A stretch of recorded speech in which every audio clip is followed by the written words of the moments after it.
Welcome to its time to ট্রাভেলের নতুন একটা ভ্লগে সবাইকে স্বাগত। আজকের এই ভ্লগটা হতে চলেছে মনোমুগ্ধকর, রোমাঞ্চকর এবং স্বর্গ সুখময় এবং স্বর্গ দর্শনের মতন একটা ট্রিপ। 12,000 ফুট উপরে, যেটাকে আমরা পৃথিবীর সবথেকে উচ্চতম শিব মন্দির আমরা বলি, তো সেখানে চলে এসেছি। তো গোটা ট্রাভেলটা তো থাকছে, কীভাবে আসলাম, কি করলাম, পুরো ট্রাভেলটা তো থাকছে। তো জায়গাটা তো অলরেডি তোমরা বুঝতেই পেরে গেছো কোথায়, থাম্বনেল দেখে। তো চলো, লেটস এক্সপ্লোর এবং জাস্ট রিভিল ইট। ফাইনালি রেডি হওয়া কমপ্লিট। এবার 9:30 নাগাদ বেরোবো, এখন বাজে 9:23। তো আজকের লাগে যেটা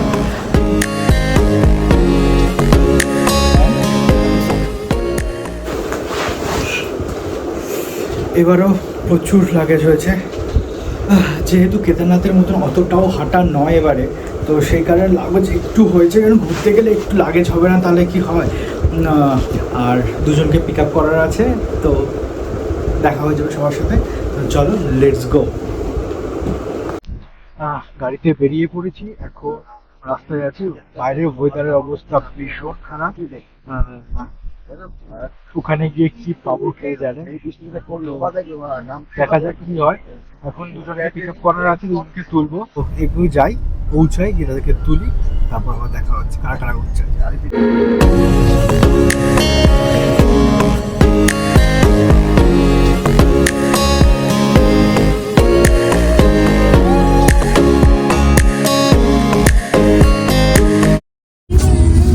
এখন গাড়িতে করে জাস্ট হাওড়া ঢুকছি। এই যে হাওড়া ব্রিজ, সায়নও এসে গেছে, অয়নও রয়েছে।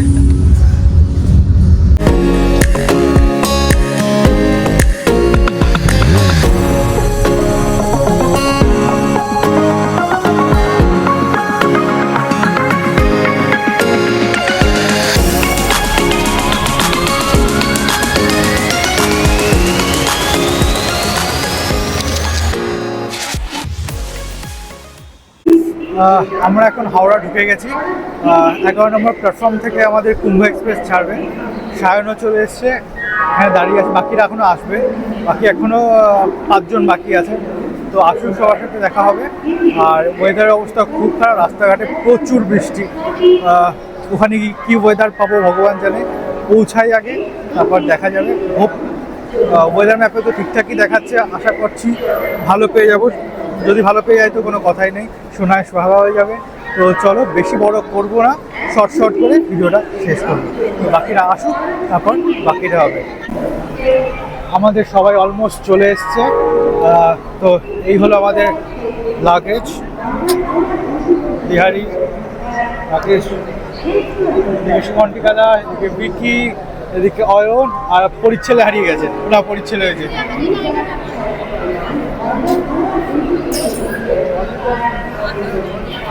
তো ট্রেন এখনও দেয়নি, ওয়েট করছি। ট্রেন লেট হবে না কি হবে, এখনও বোর্ড অবধি আসেনি। তো ট্রেনটা পেলে বোঝা যাবে, নিশ্চিন্ত হওয়া যাবে। কারণ আগের দিনের কুম্ভ যে এক্সপ্রেস ছিল ওটা রিশিডিউল করে আজকে 8:30টায় ছেড়েছে। তো আমাদেরটা কী হবে ভগবানই জানে। তো দেখা যাক, ট্রেনে উঠে বাকিটা আপডেট দেওয়া হবে। চলো। আর 11 নম্বর প্ল্যাটফর্মে আমাদের ট্রেন দিয়ে দিয়েছে, আমরা এগোচ্ছি। রাকেশদা যাচ্ছে লোটা কম্বল হাতে। তো ফাইনালি আজকে আমরা ট্রেন পেয়েছি। আগের দিন আমাদের আরেকটা গ্রুপ গেছে, তো ওদের কুম্ভ ক্যান্সেল ছিল, ক্যান্সেল আর রিশিডিউল আজকে 8:30টায় ছেড়েছে। 13 তারিখের ট্রেন 14 তারিখ 8:30টায় ছেড়েছে। তো আমরা একটু ভয়ে ছিলাম যে ট্রেনটা পাবো কি পাবো না, প্রায় বৃষ্টির মধ্যে। আর আজকে কলকাতাতে ভয়ানক বৃষ্টি, প্রায় 13 তারিখ থেকে শুরু হয়েছে, 14 তারিখ স্টিল হয়ে যাচ্ছে। এবার ট্রেনের একটু খুব চাপ ছিল যে পাবো কি পাবো না। তো ফাইনালি একটা ট্রেন 1:45 বাজে, তাও বোর্ডে দিচ্ছিল না। তো স্ক্রিনে ফাইনালি 1:50 মানে 12:50 বাজে আমাদের ট্রেন দিয়ে দিচ্ছে। এবার আমরা আমাদের কোচের দিকে এগোচ্ছি। তো চলো, ট্রেনে ওঠা যাক। ও, এই ভয়টা কাজ করছিল যে কি হবে। তো ফাইনালি দিয়ে দিয়েছে, এবার উঠে পড়বো। তো বাকি আপডেট পরে ধীরে ধীরে। এবারে ক্লিপটা বেশি বড় করব না, ছোট্ট হবে। বাকি মেইন ভিডিওটা বেশি জাম করছি না, ছোট্ট হবে, ছোট্ট। ঠিক আছে, আগের বছর দেখিয়েছিলি তো এখানে। না, ট্রেন জার্নি দেখাচ্ছি না, আগের বছর ট্রেন জার্নি দেখিয়েছি। এই বছর ট্রেন জার্নি নয়, ভীষণ টু মাচ বোরিং ছিল। এবার জাস্ট ছোট ছোট কিছু মেইন আকর্ষণ তো রয়েছে, বাকি মেইন আকর্ষণ পরে রয়েছে, এগুলো এখনো ব্লগে বলা হয়নি, সেগুলো হবে। ওগুলোই মেইন আকর্ষণ, তো ওগুলোই বড় হবে। তো এগুলো একদমই ছোট, যতটুকুনি নাচ শেয়ার করলে নয় ততটুকুনি। তো চলো আমরা আমাদের কোচ খুঁজে উঠবো। এখন 1:10 বাজে, আমাদের ট্রেন ঢুকে গেছে। একটা ট্রেন 10 মিনিট লেট, কতক্ষণ ছাড়বে জানি না। তো পেয়ে গেছে, এটাই অনেক বড়। তো full team ready.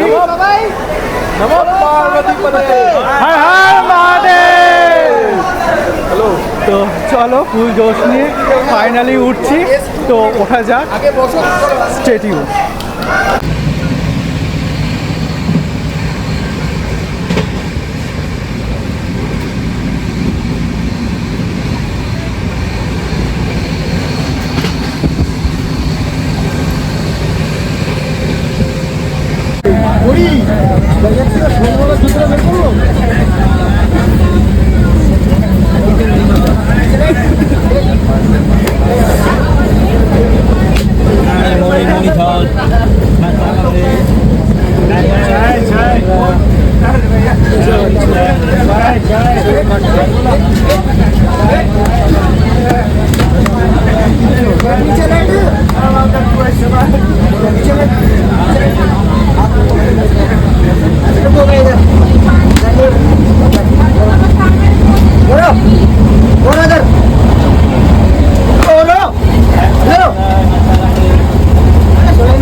Good morning, এখন বাজে ঘড়িতে 9:21। ট্রেন জাস্ট আমাদের লখনৌতে এসে ঢুকেছে। ট্রেন প্রায় অলমোস্ট 2 ঘন্টার কাছাকাছি লেট। তো ব্রেকফাস্টে চা বিস্কুট খাওয়া হয়েছে, বাকি কি খাওয়া হয় দেখি। এখন আমাদের দুপুরের লাঞ্চ রেডি করা চলছে, সায়ন রেডি করছে, দেখে দেখা। আমাদের দুপুরে রান্না চলছে চিনি কলা দই। আমরা চিড়ে নেক্সট রাউন্ডের জন্য ভিজি। ব্যাপারটা হচ্ছে আমাদের পার্টি পর্যাপ্ত নেই, তো একজন করে খাবে, পার্টি ধোয়া হবে, আর একজন করে এই আমাদের পরিকল্পনা। মিকি বাটিতে বলানো, মিকি মোমোস বাটি। চিনিটা বলা যাবে না, চিনিটা হচ্ছে আমাদের স্পেশাল ইনগ্রেডিয়েন্ট, নো চিনির কোয়ান্টিটি। দোকান তুলে নিয়ে এসছে। এই চিড়ে লাগলে বলো, আমি বের করে দেবো, কোনো প্রবলেম নেই। ফাইনালি হরিদ্বার এসে পৌঁছালাম 3 ঘন্টা লেট করে, সে ভয়ানক জার্নি। তো সবাই বিধ্বস্ত, মানে আগের বারও এসেছিলাম এতটা লেট হয়নি, তো এবারে তো এক্সট্রিমভাবে লেট। তো সবাই আগের বার সন্ধ্যা একটা দুপুরবেলা বা 4:30 নাগাদ পৌঁছে গেছে, সূর্যের আলো দেখতে পেয়েছি। এবারে তো পুরো অন্ধকার, আর সন্ধ্যা আরতি দেখার তো কোনো প্রশ্নই নেই। তো চলা যাক, এখন যাবো আমাদের সেই পুরনো গন্তব্য দেরওয়াল ভবন। যাই, ফ্রেশ হয়ে স্নান করি, বাকিটা পরে। Stay tune. ঠান্ডা ঠান্ডা লাগছে।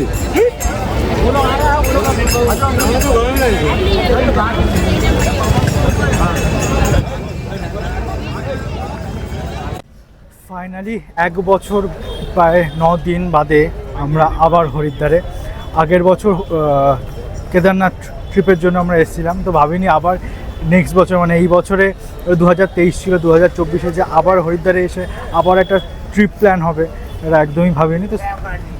তো হয়ে গেছে। তো এটা আনএক্সপেক্টেড ছিল। তো এবারে ট্রিপ কোথায় কোথায় কোথায় যাওয়া হচ্ছে, এটা সাসপেন্স থাক, এটা আমরা ক্লিয়ার করব ধীরে ধীরে, পার্ট বাই পার্ট। তো চলো এখন কয়েকটা সেলফি তুলে এখান থেকে বেরিয়ে সোজা হোটেলে। ছবি তোলো।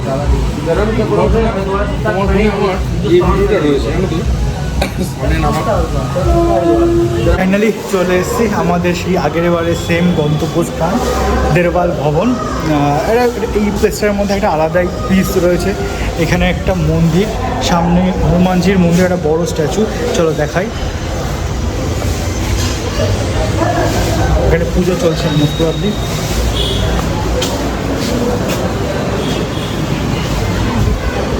তো আমাদের আগেরবারে রুম ছিল উপরে, এই হচ্ছে বিল্ডিং। ধীরে ধীরে দেখো, এখানে রিসেপশনে সায়নরা কথা বলছে। আমরা কথা বলে রেডি করি, রুম আমাদের বুক করাই ছিল। এখানে AC room non AC room এত লোয়েস্ট প্রাইসে পাওয়া যায় এবং এত ভালো মেনটেনেন্স এই ভবনটা, তো মারাত্মক। মানে আগের বার এসে যে ফিলটা আমরা পেয়ে গেছি, তো আর নেক্সট কোনো অপশানে আমরা যাইনি। তো চলো আগে রুমের কি নিয়ে আগে রুমে ঢুকে ফ্রেশ হই, তারপর যাবো আমরা আমাদের হারকি পৌরি ঘাট। এটা আমাদের দেরাবাল ভবনের রুম, এদিকে ওয়াশরুম, এদিকে টেবিল, দুটো 4 বেডেড খাট, দুজন করে বেশি খাওয়া যাবে, কিন্তু এখানে অ্যালাউড নয়, এসি আছে। তো এখন আমরা হোটেলে চেক ইন করে ফ্রেশ হয়ে এখন আমরা যাচ্ছি হারকি পৌরি ঘাট, ওখানে গিয়ে স্নান করবো, ফ্রেশ হবো। জলটা মারাত্মক সুন্দর। তো সন্ধ্যা হতে দেখা হলো না, তো গিয়ে ফ্রেশ হয়ে স্নান করে এসে আবার রুমে এসে ফ্রেশ হতে হবে, ড্রেস চেঞ্জ করতে হবে, তারপর টুকটাক কেনাকাটি করার জন্য বেরোবো। কি কিছু পাই, নতুন কোনো কালেকশান এসছে কিনা শীতের জিনিসপত্র, সেগুলো টুকটাক শপিং করব, কারণ এখানে জিনিসপত্রের দাম মারাত্মক লেভেলের সস্তা। তো কিনে আবার দেখা হচ্ছে, এখন যাই হারকি পৌরি ঘাট।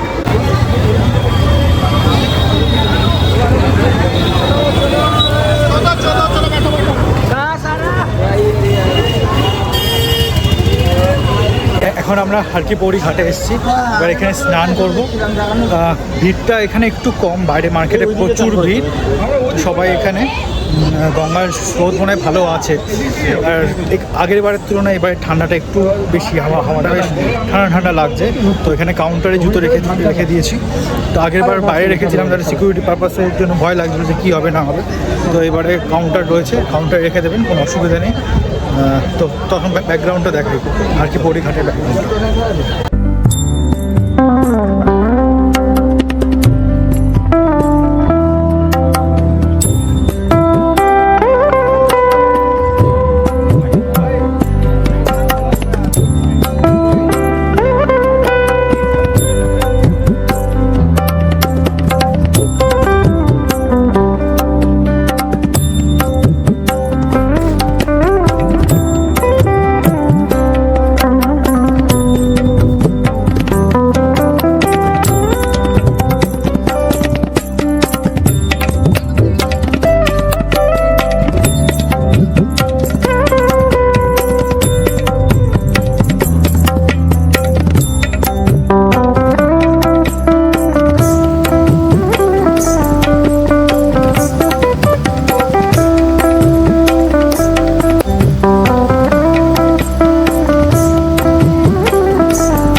সারাদিনে অনেক ট্রাভেলের পর সেই দুপুরবেলা চিড়ে আর দই খাওয়ার পর আর মাঝখানে কিছু খাওয়া হয়নি। তো ফাইনালি এখন রাত প্রায় 11টা বাজতে আসে, এখন আমরা ফাইনালি ডিনার করতে চলেছি।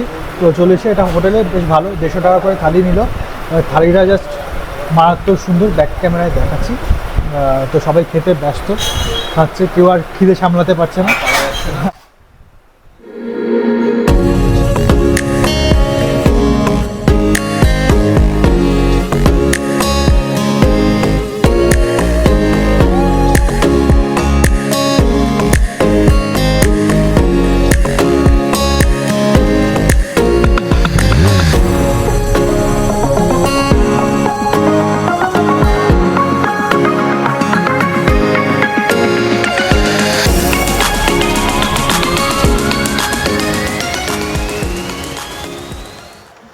গুড মর্নিং, আজকের 16 তারিখ, এখন বাজে প্রায় 5:30 পৌনে 6টা। আমরা বেরোচ্ছি চোপতার উদ্দেশ্যে। লিফট এসে গেছে, লাগেজপত্র নিয়ে নামছি। একে একে সবাই অলমোস্ট নিচে নেমে গেছে, আমি আর অয়ন লিফটে উঠলাম। তো এবার যাবো, গাড়ি আমাদের অলমোস্ট 6টার কাছাকাছি চলে আসবে, বেরোবো। পিছনে আমাদের গাড়ি চলে এসছে। আজকের আমাদের মিনি সুইজারল্যান্ড যাওয়া, যেটাকে আমরা চোপতা ভ্যালি বলি, তো সেখানে আমাদের যাওয়ার আজকের ডেস্টিনি। তো সেখানে যাব, মাল লোডিং হয়ে গেছে অলমোস্ট। এরপর সবাই যে যার সিট বাচ্ছে, ততক্ষণে আমি কিছুটা ভিডিও করে নিচ্ছি, দিয়ে এবার উঠে আমরা বেরিয়ে যাব। রাস্তার মাঝপথে কোথাও দাঁড়িয়ে আমরা ব্রেকফাস্ট করব। তো চলো, বেশি লেট করব না, বেশি লেন্দিও করব না, দেখা হচ্ছে মেইন আকর্ষণে। চলো, টাটা।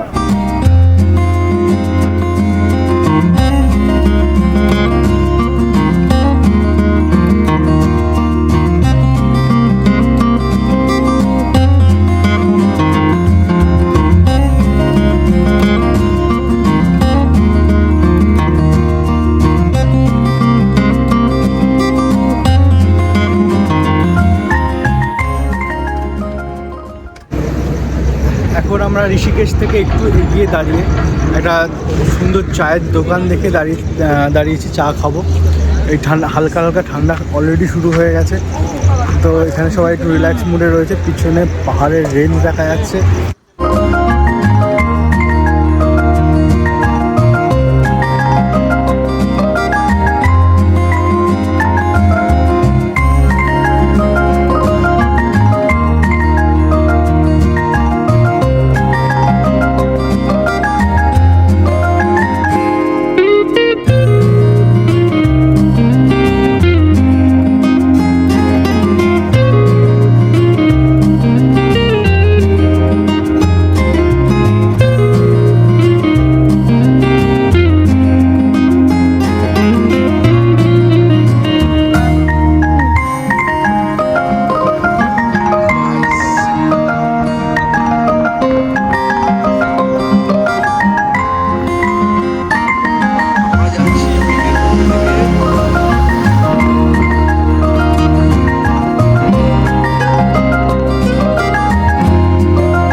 সকাল থেকে ব্রেকফাস্টে কিছু হয়নি, তো আমরা একটা পাহাড়ি ধাবাতে নেমে এখন আমরা চাউমিন খাচ্ছি।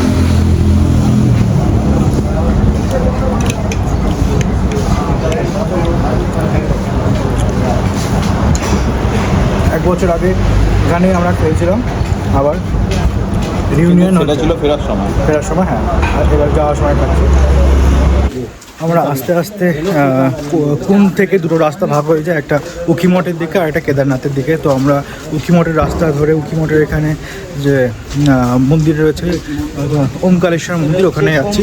তো ডালিও নেওয়া হয়ে গেছে পুজো দেওয়ার জন্য, তো নিয়েছে। আমরা এখন সবার তরফ থেকে আমরা ওমকারেশ্বর মন্দিরে একটা পুজো দেবো। মানে শীতকালে যখন বরফ পড়ে তখন কেদারনাথ আর বদ্রীনাথের যে টলি আমরা দেখি বিভিন্ন ভিডিওতে, টলি নিয়ে আসে কাঁধে করে, তখন এখানে মন্দিরে রাখা হয়, এই মন্দিরে পুজো হয়। আর কেদার বদ্রীর পুজো সারা বছরই হয়, মাস এই মন্দিরে আর সমাজ হচ্ছে এই মন্দিরে, ওমকারেশ্বর মন্দিরে। তো চলো দেখাচ্ছি মন্দিরটা বাইরে থেকে।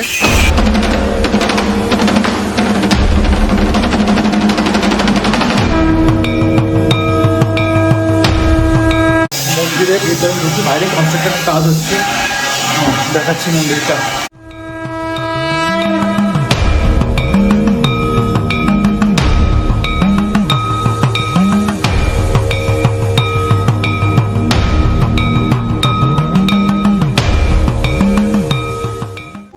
আমাদের ওমকারেশ্বর মন্দিরে পুজো দেওয়া কমপ্লিট, সবার মাথায় টিকা পড়ে গেছে, খুব ভালোভাবে পুজো দেওয়া গেছে। জায়গাটা মোটামুটি ফাঁকাই ছিল, আর যেখানে যে পুরোহিত আজকে পুরো পুজো করালেন, উনিও মারাত্মকভাবে সবাইকে নিয়ে ভালোভাবে পুজো করিয়েছেন। তো মন্দিরটাও খুব সুন্দর, রোদ প্রচণ্ড আছে, পায়ে ভীষণ লাগছে। তো চলো এবার বেরোই, এবার গাড়িতে উঠে বেরোতে হবে।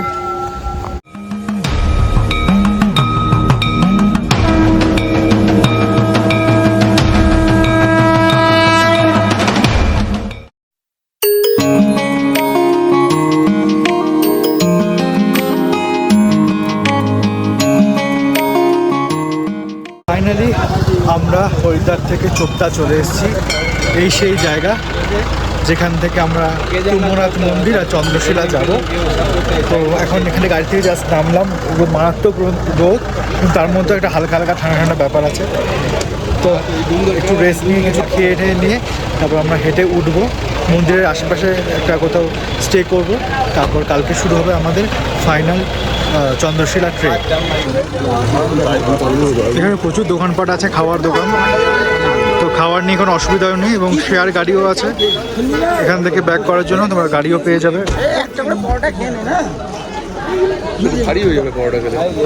তা এসে এখন আমরা জাস্ট ব্রেকফাস্ট ঠিক না, জাস্ট খিদে অনেকটা হেঁটে উঠতে হবে, তার জন্য ম্যাগি অর্ডার করা হয়েছে, আর ম্যাগি খাচ্ছে।